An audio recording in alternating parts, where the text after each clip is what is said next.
Bon, rubritrice pour vous lire le rubrique biblique du 1er avril, le 2 puis le 3 avril, parce qu'il est en retard.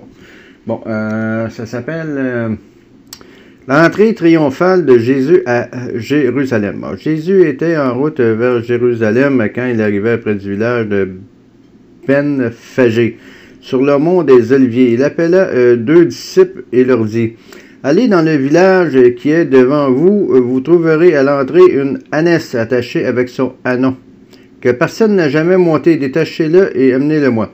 Et si quelqu'un vous demande pourquoi vous le détachez, répondez que le Seigneur en a besoin. Les 2 disciples firent ce que Jésus avait dit. Ils lui amenèrent l'ânon et jetèrent dessus leur manteau. Puis Jésus s'assit sur la bête et repartit vers la ville. Ainsi se réalisaient les prédictions du prophète Zacharie. Réjouis-toi, Jérusalem, voici que ton roi vient à toi, humble et monté sur un ânon. Sur le chemin, la foule lui fit fête. Des gens étendaient des manteaux sur son passage, d'autres jetaient des palmes et des branches d'olivier sur le sol. Et tout le monde criait: Hosanna au fils de David, béni soit celui qui vint au nom du Seigneur. Gloire à Dieu au plus haut des cieux. Puis quand Jésus entra dans Jérusalem, toute la ville fut en agitation. Les uns demandèrent: qui est-ce? Et les autres répondaient: c'est Jésus de Nazareth en Galilée. Rendez à César.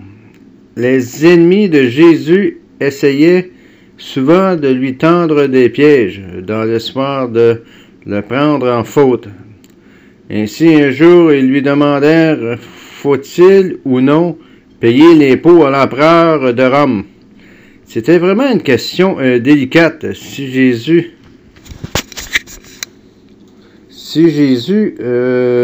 avait répondu qu'il fallait payer, ses ennemis l'auraient accusé de trahir son peuple, de soutenir les envahisseurs romains et d'être un ami des soldats détestés qui faisaient la loi en Palestine.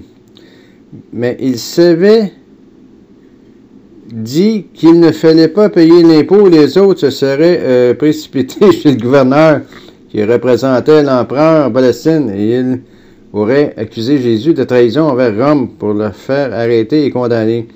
Jésus connaissait bien la fourberie de ces hommes. Alors il leur dit: montrez-moi une pièce d'argent qui est représentée sur cette pièce. Quel est le nom inscrit dessus?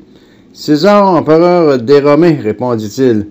Rendez donc à César ce qui est à César, conclut Jésus, et à Dieu ce qui est à Dieu. Surpris par cette réponse, ses ennemis se turent. Cette fois encore, ils ne purent rien lui reprocher.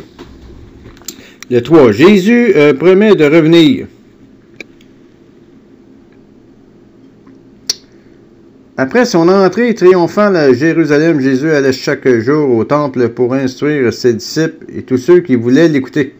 Pendant ce temps, les chefs du peuple cherchèrent un moyen de le faire mourir. Jésus promit qu'il reviendrait et dit aussi que son Père allait le charger de juger le monde. Tous les hommes seraient rassemblés devant le Fils de l'homme, dit Jésus. Ils les séparèrent en 2 groupes, les justes et les autres, comme le berger sépare les brebis des chèvres. Bonne journée à tous et à chacun.